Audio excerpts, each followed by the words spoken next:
Hello ವಿದ್ಯಾರ್ಥಿಗಳೇ, ಈ ಒಂದು ವಿಡಿಯೋದಲ್ಲಿ ನಾವು ನಿಮ್ಮ BCom ಥರ್ಡ್ ಸೆಮಿಸ್ಟರ್ EDP ಸಬ್ಜೆಕ್ಟ್ನಲ್ಲಿ ಬರುವಂತಹ 5 ಅಂಕದ ಮತ್ತೊಂದು ಪ್ರಶ್ನೆ ಅಂದರೆ ಮೂರನೇ ವಿಧಾನ ಭಾಗ 3 ಮಹತ್ವ, ಅವಶ್ಯಕತೆ, ಪ್ರಾಮುಖ್ಯತೆ 3 ಅಂದರೂ ಒಂದೇ. ಯಾಕೆ ಅದರ ಅವಶ್ಯಕತೆ ಇದೆ, ಅದರ ಮಹತ್ವ ಏನು, ಪ್ರಾಮುಖ್ಯತೆ ಏನು ಅಂತ ಬರೆಯೋದು. ಸೊ ಮೂರನೇ ಭಾಗದಲ್ಲಿ ಇವುಗಳಿಗೆ ಸಂಬಂಧಪಟ್ಟಂಥ ಪಾಯಿಂಟ್ಗಳನ್ನ ನೋಡೋಣ ಮತ್ತು ಬೇರೆ ಬೇರೆ ರೀತಿಯಾದ ಕ್ವಶನ್ಗಳನ್ನ ನೋಡೋಣ. ಮುಂದಿನ ವಿಡಿಯೋದಲ್ಲಿ ನಾವು ಇದಕ್ಕೆ ಸಂಬಂಧಪಟ್ಟಂತೆ ಅಂದರೆ ಮಹತ್ವ, ಅವಶ್ಯಕತೆ, ಪ್ರಾಮುಖ್ಯತೆಗೆ ಸಂಬಂಧಪಟ್ಟಂತೆ ಒಂದೇ ಉತ್ತರವನ್ನು ನೀವು ನೆನಪಿಟ್ಟುಕೊಳ್ಳೋದು. ಯಾವುದೇ ಪ್ರಶ್ನೆಗಳನ್ನು ಕೇಳಿದ್ರೂ ಕೂಡ ಅದನ್ನೇ ಉತ್ತರಕ್ಕೆ ಬರೆಯೋದು. ಸೊ ಈ ರೀತಿಯಾದ ಶಾರ್ಟ್ಕಟ್ ವಿಧಾನವನ್ನು ಅಪ್ಲೋಡ್ ಮಾಡ್ತೀವಿ. ಇಲ್ಲಿ ಪೂರ್ತಿಯಾಗಿ ಸಪ್ರೇಟ್ ಕ್ವಶನ್ಸ್ಗಳಿಗೆ ಸಪ್ರೇಟ್ ಪಾಯಿಂಟ್ಗಳನ್ನ ಎಕ್ಸ್ಪ್ಲೇನ್ ಮಾಡ್ತಾ ಹೋಗ್ತೀನಿ. ಸೊ ಪ್ರಶ್ನೆ ಪತ್ರಿಕೆಯಲ್ಲಿ ಒಂದು ಕ್ವಶನ್ ಮಹತ್ವ, ಅವಶ್ಯಕತೆ, ಪ್ರಾಮುಖ್ಯತೆ ಮೇಲೆ ಕೇಳಿದ್ದಾರೆ. ಆದ್ದರಿಂದ ಸೊ ಕೆಳಗಡೆ ಡಿಸ್ಕ್ರಿಪ್ಷನಲ್ಲಿ ಯೂಟ್ಯೂಬ್ ಮೆಂಬರ್ಶಿಪ್ ಲಿಂಕ್ನ ಕೊಟ್ಟಿದ್ದೀವಿ.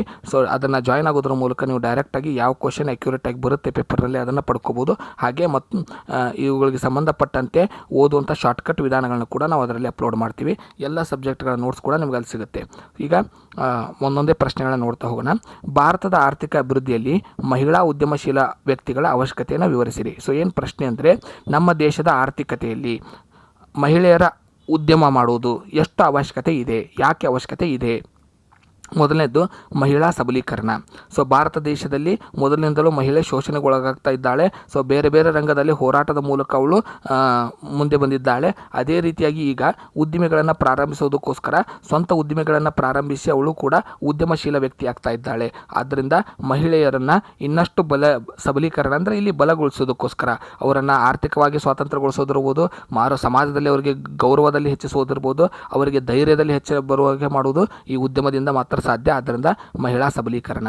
ಸಮಗ್ರ ಆರ್ಥಿಕ ವಿಕಾಸ. ಮಹಿಳೆಯರು ಕೂಡ ಆರ್ಥಿಕತೆಯಲ್ಲಿ ಅಂದರೆ ಮೊದಲೆಲ್ಲ ಪುರುಷರೇ ದುಡಿಯೋದ್ರಿಂದ ಭಾರತದ ಆರ್ಥಿಕತೆಯಲ್ಲಿ ಅವರ ಕೊಡುಗೆ ಏನೂ ಇರಲಿಲ್ಲ ಮಹಿಳೆಯರದು. ಸೊ ಈಗ ಮಹಿಳೆಯರು ಕೂಡ ಉದ್ಯಮದಲ್ಲಿ ತೊಡಗ್ತಾ ಇರೋದ್ರಿಂದ ಕೆಲಸಗಳಿಗೆ ಸೇರ್ತಾ ಇರೋದ್ರಿಂದ ಸಮಗ್ರ ಆರ್ಥಿಕ ವಿಕಾಸ, ಪುರುಷರು ಮತ್ತು ಮಹಿಳೆಯರು ಎಲ್ಲರೂ ಕೂಡ ದುಡಿಯೋದ್ರಿಂದ ದೇಶದ ಆರ್ಥಿಕ ಅಭಿವೃದ್ಧಿ ಉಂಟಾಗುತ್ತದೆ.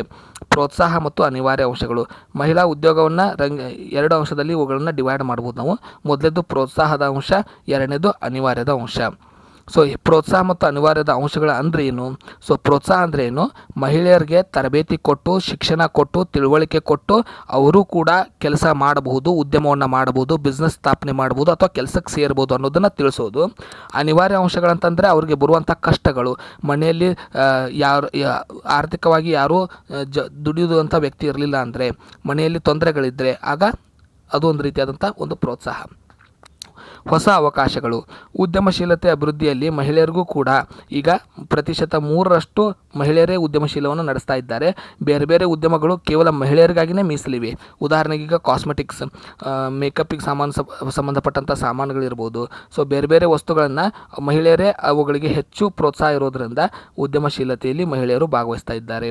ಬೆಳವಣಿಗೆ ಕ್ರಮವನ್ನು ತ್ವರಿತಗೊಳಿಸುವ ಅವಶ್ಯಕತೆ. ಸೊ ಭಾರತ ದೇಶ ಅಭಿವೃದ್ಧಿಶೀಲ ಹೊಂದುತ್ತಿರುವ ರಾಷ್ಟ್ರ ಯಾಕಿದೆ ಇನ್ನೂ ಅಂತಂದರೆ, ಕೇವಲ ಪುರುಷ ಪ್ರಧಾನವಾಗಿರೋದ್ರಿಂದ, ಉದ್ಯಮದಲ್ಲಿ ಕೆಲಸದಲ್ಲಿ ಪುರುಷರ ಕೊಡುಗೆ ಮಾತ್ರ ಇರೋದ್ರಿಂದ ಹೀಗಾಗಿದೆ. ನಾವು ಬೆಳವಣಿಗೆಯನ್ನು ತೀವ್ರತೆಗೊಳಿಸಬೇಕಾದರೆ ಮೊದಲು ಅವಶ್ಯಕತೆ ಇರೋದು ಮಹಿಳೆಯರನ್ನು ಕೂಡ ಸಮಭಾಗದಲ್ಲಿ ಕೆಲಸದಲ್ಲಿ, ಸಮಭಾಗವಾಗಿ ಉದ್ಯಮದಲ್ಲಿ ಅವರನ್ನು ಕೂಡ ತೊಡಗುವಂತೆ ಮಾಡುವುದು. ಎರಡನೇ ಪ್ರಶ್ನೆ, ಉದ್ಯಮಶೀಲತಾ ಅಭಿವೃದ್ಧಿಯ ಮಹತ್ವವನ್ನು ವಿವರಿಸಿರಿ. ಸಮಗ್ರ ಆರ್ಥಿಕ ಅಭಿವೃದ್ಧಿಗೆ ಪೂರಕ, ಗ್ರಾಮೀಣ ಆರ್ಥಿಕ ವ್ಯವಸ್ಥೆಯ ಬೆಳವಣಿಗೆಗೆ ಸಹಾಯ, ಹಿಂದುಳಿದ ಮತ್ತು ಮಹಿಳಾ ಉದ್ಯಮಿಗಳ ಬಲವರ್ಧನೆಗೆ ಔದ್ಯಮಿಕ ಸಂಸ್ಕೃತಿ ಬೆಳೆಸಲು ಪ್ರೇರಕ, ಭಾವಿ ಉದ್ದಿಮೆದಾರರನ್ನು ರೂಪಿಸುವ ವೇದಿಕೆ, ಸಮಾಜದಲ್ಲಿನ ಶಾಂತಿ ಹಾಗೂ ಸಮೃದ್ಧಿ ಕಾಪಾಡುವುದು, ಉದ್ಯಮ ವರ್ಗಕ್ಕೆ ಮಾನ್ಯತೆಯನ್ನು ಕೊಡಿಸುವುದು.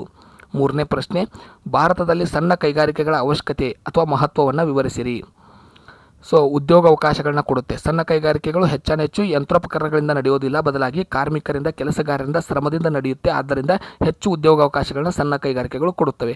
ಸಮತೆ. ಸೊ ಈ ಸಣ್ಣ ಕೈಗಾರಿಕೆಗಳು ಹೆಚ್ಚಾಗಿ ನಗರಗಳಲ್ಲಿ ಇರೋದಿಲ್ಲ, ಹಳ್ಳಿಗಳಲ್ಲಿ ಇರೋದಿಲ್ಲ. ಅರೆ ನಗರಗಳಲ್ಲಿ ಇರೋದ್ರಿಂದ ಸುತ್ತಲೂ ಇರುವಂಥ ಹಳ್ಳಿಗಳ ಕೆಲಸಗಾರರಿಗೆ, ಅಲ್ಲಿನ ಪ್ರದೇಶದ ಜನರಿಗೆ ಒಂದು ರೀತಿಯಾದಂಥ ಆರ್ಥಿಕ ಸ್ವಾವಲಂಬನೆ ಸಿಕ್ಕು ಸಮತೆ ಸಾಧಿಸಲು ಸಾಧ್ಯವಾಗುತ್ತದೆ. ವಿಕೇಂದ್ರೀಕರಣ. ಈ ಉದ್ಯಮ ಸಂಸ್ಥೆಗಳು ಕೇವಲ ಒಂದು ಭಾಗದಲ್ಲಿ ಸೀಮಿತವಾಗಿರದೆ ಬೇರೆ ಬೇರೆ ಪ್ರದೇಶದಲ್ಲಿ ಉತ್ಪಾದನೆಯನ್ನು ನಡೆಸೋದ್ರಿಂದಾಗಿ ಇವು ವಿಕೇಂದ್ರೀಕರಣವನ್ನು ಮಾಡುತ್ತವೆ. ಸ್ಥಾನಿಕ ಸಂಪನ್ಮೂಲಗಳ ಬಳಕೆ.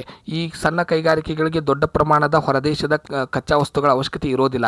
ಸಣ್ಣ ಪ್ರಮಾಣದಲ್ಲಿ ಅಲ್ಲೇ ಸ್ಥಳೀಯ ವಸ್ತುಗಳ ಅವಶ್ಯಕತೆ ಇರೋದ್ರಿಂದ ಆ ಸ್ಥಳೀಯ ಕಚ್ಚಾ ವಸ್ತುಗಳನ್ನು ಮಾರಾಟ ಮಾಡುವ ವ್ಯಕ್ತಿಗಳು ಕೂಡ ಅಭಿವೃದ್ಧಿಯನ್ನು ಹೊಂದುತ್ತಾರೆ. ನಾವೀನ್ಯ ಪ್ರಧಾನ. ಸೊ ಈ ಉದ್ಯಮಗಳು ಹೆಚ್ಚಾನೆಚ್ಚು ಹೊಸ ಹೊಸ ವಿಚಾರಗಳನ್ನು, ಹೊಸ ಹೊಸ ವಿಧಾನಗಳನ್ನು, ರೂಪುರೇಷೆಗಳನ್ನು ತರುವುದರ ಮೂಲಕ ಯಶಸ್ವಿಯಾಗುತ್ತವೆ. ಉದ್ಯಮಶೀಲತೆಯ ಪ್ರೋತ್ಸಾಹ.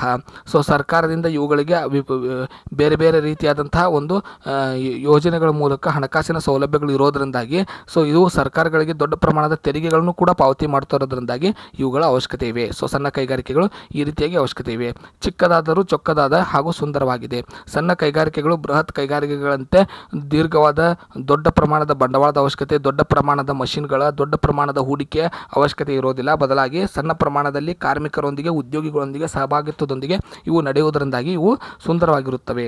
ಸೊ ಇದಿಷ್ಟು ಸಣ್ಣ ಕೈಗಾರಿಕೆಗಳ ಅವಶ್ಯಕತೆ. ಪ್ರಾರಂಭಿಕ ಉದ್ದಿಮೆಯ ಮಹತ್ವವನ್ನು ವಿವರಿಸಿರಿ. ಅಂದರೆ ಸ್ಟಾರ್ಟಪ್ ಬಿಸ್ನೆಸ್ ಇಂಪಾರ್ಟೆನ್ಸ್ನ ನಾವು ನೋಡ್ತಾ ಇದ್ದೀವಿ. ಬಂಡವಾಳ ರಚನೆ. ಸೊ ಇವು ಪ್ರಾರಂಭಿಕ ಉದ್ಯಮಗಳು ಬಂಡವಾಳದ ಬೇರೆ ಬೇರೆ ಮೂಲಗಳನ್ನು ಹೊಂದಿ, ಅಂದರೆ ಬೇರೆ ಬೇರೆ ವಿಧಾನದ ಮೂಲಕ ಹಣವನ್ನು ಸಂಗ್ರಹಿಸುತ್ತವೆ. ತಲಾದಾಯದಲ್ಲಿ ಸುಧಾರಣೆ. ಈ ಸ್ಟಾರ್ಟಪ್ಗಳ ಅವಶ್ಯಕತೆ ಯಾಕಿದೆ ಅಂತಂದರೆ ಜನರ ತಲಾದಾಯ ಹೆಚ್ಚಿಸುತ್ತವೆ. ಸಮತೋಲಿತ ಪ್ರಾದೇಶಿಕ ಅಭಿವೃದ್ಧಿ. ಸೊ ಈ ಸ್ಟಾರ್ಟಪ್ ಬಿಸ್ನೆಸ್ಗಳಿಂದ ಸಮಾಜದ ಹೆಚ್ಚಾನೆಚ್ಚು ಹಿಂದುಳಿದ ವರ್ಗಗಳಿಗೆ, ಶೋಷಿತ ವರ್ಗಗಳಿಗೆ ಹೆಚ್ಚು ಅನುಕೂಲತೆಗಳಿವೆ. ಸಮಾಜದ ಹಿತರಕ್ಷಣೆಯನ್ನು ಕೂಡ ಇವು ಕಾಪಾಡುತ್ತವೆ. ಜನರ ಜೀವನ ಮಟ್ಟದಲ್ಲಿ ಸುಧಾರಣೆ. ಹೊಸ ಹೊಸ ತಂತ್ರಜ್ಞಾನದ ಮೂಲಕ ಹೊಸ ಹೊಸ ವಸ್ತುಗಳನ್ನು ಪರಿಚಯಿಸುವುದರಿಂದಾಗಿ ಜನರ ಜೀವನ ಮಟ್ಟದಲ್ಲಿ ಹೆಚ್ಚು ಸುಧಾರಣೆ ಬರುತ್ತದೆ. ಆರ್ಥಿಕ ಸ್ವಾತಂತ್ರ್ಯ. ಈ ಸ್ಟಾರ್ಟಪ್ ಬಿಸ್ನೆಸ್ ನಡೆಸುವಂಥ ಉದ್ಯಮಿಗಳು ಮತ್ತು ಅವರು ಅಲ್ಲಿ ಕೆಲಸ ಮಾಡುವಂಥ ಕೆಲಸಗಾರರು ಆರ್ಥಿಕವಾಗಿ ಹಣದಿಂದ ಸ್ವಾತಂತ್ರ್ಯವನ್ನು ಹೊಂದುತ್ತಾರೆ. ಅಂದರೆ ಸ್ವತಂತ್ರವಾಗಿ ಇದರಿಂದ ಹಣವನ್ನು ಗಳಿಸ್ತಾರೆ. ಇತರರ ಪ್ರೇರೇಪಣೆ.